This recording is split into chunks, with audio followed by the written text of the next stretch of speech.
आज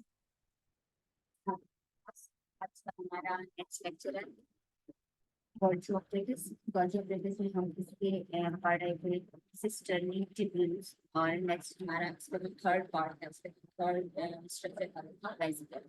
यानी कि गॉड्स ऑफ ब्रिटिश में ट्रिब्यून्स होते हैं, सिस्टर्नी है उसके इंटरनल स्पेस, और then हमारे पास वेसिकल्स हैं। तो वेसिकल क्या है?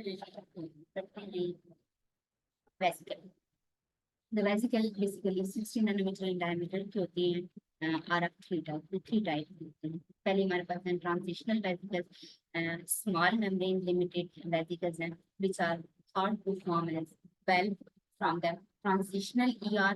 ये बेसिकली जो ट्रांजिशनल एंडोप्लाज्मिक रेटिकुलम से जब गोल्जी बॉडीज बन रही की जो उसकी जो जगह होती है जहाँ से इन दोनों का बेसिकली बनना होता है।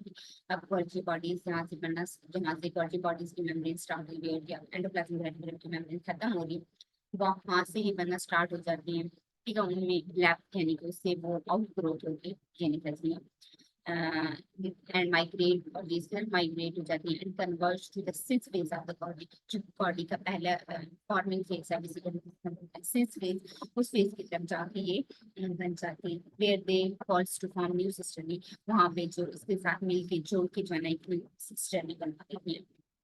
तो ये हमारे पास है पहले ट्रांजिशनल वेसिकल्स। दूसरे हमारे पास है सिक्यूटरी वेसिकल। सिक्यूटरी वेसिकल्स हमारे पास वेरिक साइज मेम्ब्रेन वेसिकल्स हैं। इनका साइज जो है ना वेरी करता है कि जो प्रोटीन है बेसिकली सिक्यूटरी वेसिकल्स है ना, ये ऐसी वेसिकल्स हैं इनका साइज वेरी करता है। लिमिटेड वेसिकल्स हैं जो कि डिस्चार्ज हो जाती हैं at the margin of cisternae of body. तो यहाँ पे देखिए कि जो एंड पे मार्जिन होता है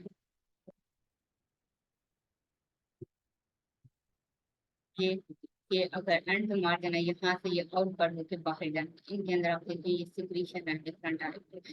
तो अब इनका साइज वेरी करता है कि इनमें सिक्रीशन प्रोटीन की कितनी है, ये किस टाइप की है। अगर ज्यादा सिक्रीशन होगी, ज्यादा लंबी प्रोटीन होगी तो ज्यादा न्यूक्लियोटाइड की प्रोटीन होगी तो इनका साइज बड़ा होगा, अगर छोटी होगी तो इनका साइज छोटा होगा।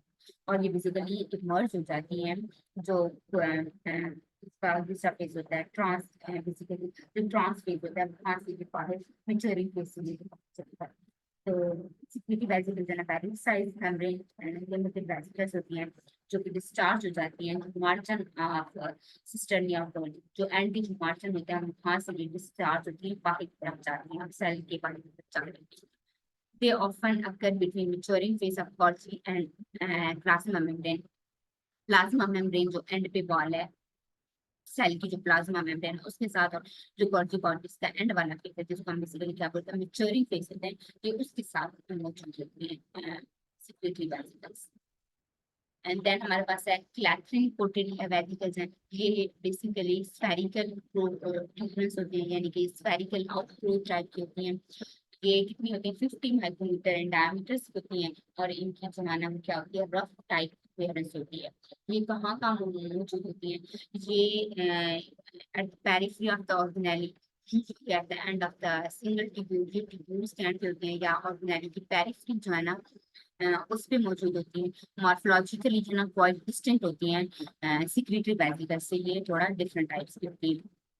ये जो है ना बेसिकली इनका रोल क्या है? क्लैथन वेसिकल्स जो है ना वो main play role in intracellular traffic of the membrane की। जो सेल के अंदर वेसिकल्स अगर मूव करें, एक तो होती है ना ट्रांस वेसिकल जो स्टार्ट में बनती हैं, वेसिकल एंड पे होती हैं। अब सेल के जितना भी ये गोल्जी बॉडीज का पूरा जितना भी ऑर्गेनेली का ह्यूमन है इसके अंदर अब जो ट्रैवल कर रही होती है तो वो जो है ना हमारे पास कौन सी होती है? ये वाली होती है क्लैथन वेसिकल्स होती हैं between ER and endoplasmic reticulum. यानी कि ये जो मटेरियल अगर मूव कर रहा है एंडोप्लाज्मिक रेटिकुलम से गोल्जी बॉडी की तरफ जा रहा है तो इसमें ये रोल प्ले करती है एज वेल एज। और इसके अलावा ये जो रीजन है GELR रीजन है उसके दरम्यान में मौजूद होती है। GELR रीजन क्या है? Next and endosomal and ribosomal compartment उसकी तरफ। तो वो ये इलेक्ट्रॉन प्रोटीन एंड वेसिकल हमारे पास। तो ये तीन टाइप ऑफ अपने वेसिकल्स पढ़ी हैं। ट्रांजिशनल वेसिकल्स होती हैं, सिक्रीटरी वेसिकल्स होती हैं, और दूसरा इलेक्ट्रॉन प्रोटीन वेसिकल्स होती हैं गोल्जी बॉडीज के अंदर। तो ये इसका एक डिटेल स्ट्रक्चर था जो आपने पढ़ा। नेक्स्ट हमने पढ़ना है कि अब क्या होते हैं GELR रीजन क्या होता है। GELR region basically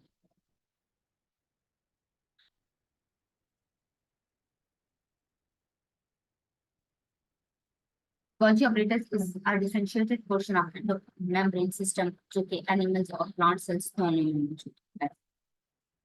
This membrane component is spatially and temporally related to endoplasmic reticulum on one side. एक side से ये जो Golgi bodies हैं endoplasmic reticulum से match कर रही होती हैं. And by the way of secretory vesicle ये specific जो portion है plasma membrane से उसके साथ भी इसकी क्या है कि टू द ट्रांसफेज की अगर देखी जाए of the Golgi is associated with the इसका जो ट्रांसफेज होगा वो किसके साथ एसोसिएटेड है ट्रांस रेटिकुलर Golgi जिसको TGN बोला जाता है और GERL रीजन जिसको क्या बोला जाता है कि Golgi smooth endoplasmic reticulum plus lysosome के साथ इसका पार्ट मिला हुआ है और इसको ये वो रीजन है जहाँ पे एसिड फॉस्फेट एंजाइम जो कि बेसिकली एक कैरेक्टरिस्टिक लाइसोसोमल एंजाइम है ये अपनी फर्स्ट अपीयरेंस देता है तो इस रीजन को हम क्या बोलते हैं GERL रीजन बोलते हैं यानी कि देखिए The Golgi apparatus is differentiated portion of endomembrane system ये एनिमल्स के अंदर भी मौजूद है और प्लांट्स के अंदर भी मौजूद है ये मेम्ब्रेन सिस्टम एक तरह एंडोप्लाज्मिक रेटिकुलम से भी मैच और दूसरी तरफ इसके अंदर क्या मौजूद होती है सिक्रीटरी वेसिकल्स होते हैं जो एंडोप्लाज्मा मेम्ब्रेन के साथ भी मिलती हैं तो ट्रांसफेज जो Golgi bodies का है बेसिकली किसके साथ एसोसिएटेड है तो ट्रांस रेटिकुलर Golgi यानी कि जहां से रेटिकुलम मेम्ब्रेन एंडोलिया वहां के साथ अटैच होता है या फिर रीजन के साथ GERL रीजन के साथ एसोसिएट होता है जिसके अंदर क्या मौजूद होता है हमारे पास एसिड फॉस्फेटेज एंजाइम मौजूद होता है एक कैरेक्टरिस्टिक लाइसोसोमल एंजाइम है ये अपनी फर्स्ट अपीयरेंस इस जगह पे बनवा देता है तो GERL is found to be involved in the origin of primary rhizosome ये ऐसा रीजन है जो प्राइमरी जो राइजोसोम है ना हमने पढ़े नेक्स्ट पढ़ेंगे लाइसोसोम वाले चैप्टर में प्राइमरी लाइसोसोम होते हैं और दूसरा हमारे पास क्या होते हैं सेकेंडरी लाइसोसोम होते हैं तो ये प्राइमरी जो लाइसोसोम्स है उनके साथ मौजूद होता है एंड ऑफ मेलानिन ग्रैन्यूल्स उनके अंदर ये मौजूद होता है and the processing condensing and packaging of material जो एंडोक्राइन एंडोक्राइन सेल्स के अंदर मौजूद होता है वहां पे मौजूद होता है और ये रीजन जो है ना लिपिड मेटाबॉलिज्म में involved होता है GERL is also a region of sorting of cellular secretory protein ये वो रीजन है जहाँ पे जो secretory protein है उनकी जो है ना सॉर्टिंग चल रही है यानी कि उनको पैकेजिंग करनी है मेम्ब्रेन में या वेसिकल में बाउंड करना है या उनमें प्रोटीन के साथ क्या क्या करना है तो ये सारी चीजें इस रीजन में चल रही थी GERL रीजन देन हमारे पास एक और रीजन है जिसको हम क्या बोलते हैं जोन ऑफ एक्सक्लूजन बोलते होते हैं Golgi body or the Golgi apparatus is surrounded by a differentiated region of cytoplasm ये एक ऐसे रीजन ऑफ साइटोप्लाज्म में मौजूद है जहाँ पे राइबोसोम ग्लाइकोजन एंड ऑर्गेनेल जैसे कि माइटोकॉन्ड्रिया एंड क्लोरोप्लास्ट या तो बहुत कम होते हैं स्पार्स होते हैं या फिर ऐसा रीजन है जहाँ पे ये जो ऑर्गेनेल्स हैं वो बिल्कुल ही एब्सेंट होती हैं तो this is called zone of exclusion इसको हम क्या बोलते हैं जोन ऑफ एक्सक्लूजन और Golgi ग्राउंड सब्सटेंस या फिर इस रीजन को हम क्या बोलते हैं Golgi ग्राउंड सब्सटेंस यानी कि यहाँ पे जस्ट Golgi जो बॉडीज हैं वो मौजूद है endoplasmic reticulum with in the zone of exclusion has a smooth surface जो एंडोप्लाज्मिक रेटिकुलम है जहाँ पे जोन ऑफ एक्सक्लूजन होता है वहाँ पे इसकी भी क्या होती है स्मूथ सरफेस होती है यानी कि इसके ऊपर लाइसोसोम्स में नहीं होते and coated vesicle of Golgi operators are restricted to this region और इस रीजन में जोन ऑफ एक्सक्लूजन में जस्ट जो Golgi बॉडीज के कोटेड वेसिकल्स होती हैं फ्लैक्सन कोटेड वेसिकल जो आपने पढ़ी है वो इस रीजन में ज्यादातर मौजूद होती हैं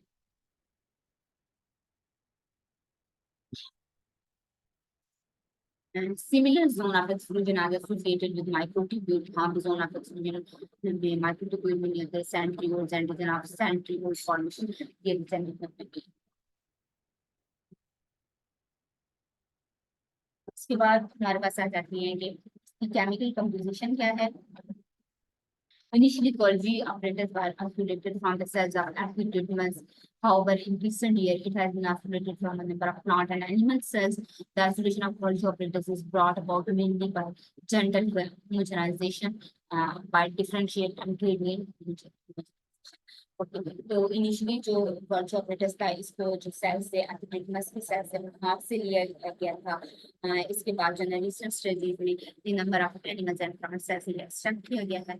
इसके आइसोलेशन कैसे होते हैं, पहले सेल को होमोजेनाइज किया जाता है और फिर उसकी सेंट्रीफ्यूगेशन की जाती है। जैसे मैंने आपको बताया था कि सेल को कैसे डिफरेंशिएट करके होमोजेनाइज करके उसको जो है ना सेल को निकाल के फिर उसके सारे मटेरियल को एक जैसा एक सेंट्रीफ्यूज में मिला के उसको होमोजेनाइज किया जाता है और फिर उसकी सेंट्रीफ्यूगेशन की जाती है। फिर वो अपने ग्रेडियंट की बेस के जो है वो अलग-अलग हो जाते हैं और इस बेस में क्या ये अलग-अलग gender harmonization is preferred to preserve the stacks of sisterly gentle आराम से होमोजेनाइज किया जाए ताकि इसकी जो सिस्टरनी के स्टैक्स हैं वो इस होमोजेनाइजेशन की प्रोसीजर के दौरान वो ना खराब हो, ताकि वो सिस्टरनी जो है ना उसमें जो स्टैक है सिस्टरनी के वो ना टूटे। Due to its low density जो वर्जी operators tend to form a distinct band in ingredient, क्योंकि एक अपनी अपियरेंस की वजह से ये एक डिस्टेंस जो अपियरेंस है वो बना देते हैं। ये डिस्टेंस जगह पे अलग जगह पे जो है ना ये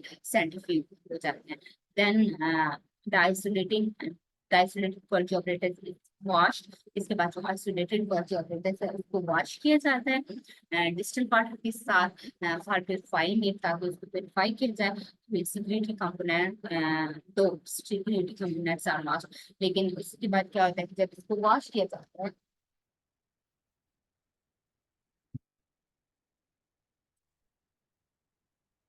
तो ड्यूरिंग वॉशिंग इसके जो सिक्योरिटी कंपोनेंट्स हैं वो लॉस्ट हो जाते हैं। तो इसको कैसे किया जाता है कि केमिकल एंड इसकी कैसे आइडेंटिफाई किया जाता है कि अब केमिकली हमने एक बार जो इसको सबसे पहले उसको होमोजेनाइज किया जाता है।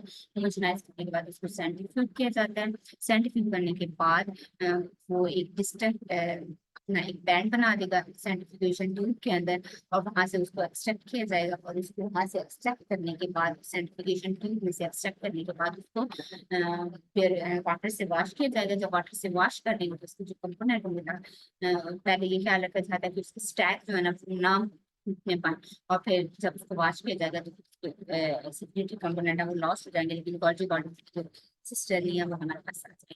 Chemically, Golgi operators are rat liver contain about 60% lipid material। जो Golgi bodies हैं हमारे पास रैट की लिवर की उनमें 60% जो है ना lipid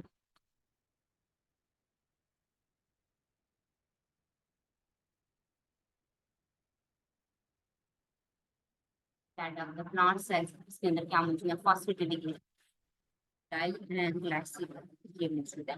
then Golgi operators also contain a variety of enzymes, some of which have been used as cytochemical marker। कुछ इनमें से cytochemical marker यूज किए गए हैं।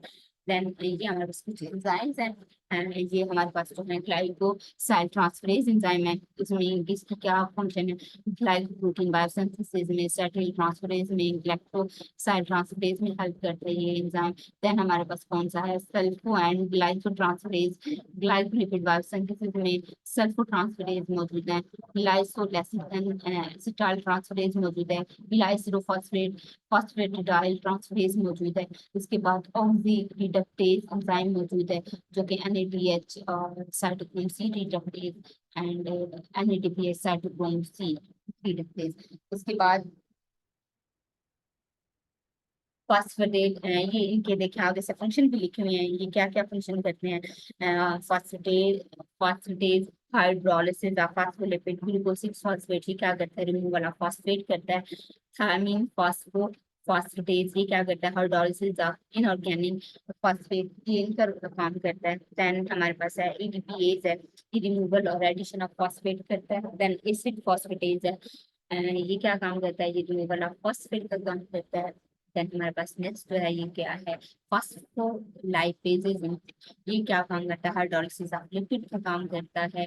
फॉस्फोलाइपेज A1 है, ये क्या काम करता है, removal of non specific fatty acid chain from phospholipid. इसके बाद जो है ना फॉस्फोलाइपेज है, ये removal of fatty acid chains करता है। एफ काइनेज है, फॉस्फोराइलेशन का काम करता है। देन कैल्शियम फॉस्फोकाइनेज है, ये फॉस्फोराइलेशन आपको कैसे करता है। And next manganese, removal of manganese, whoever one with the manganese 1 and 2, removal of manganese residue from oligosaccharide, oligosaccharide capacity manganese residue है उनको remove करना। तो ये आप लोगों ने पढ़ना है और इसको जो है ना इसके नोट्स में शेयर करने नेक्स्ट लेक्चर ओके।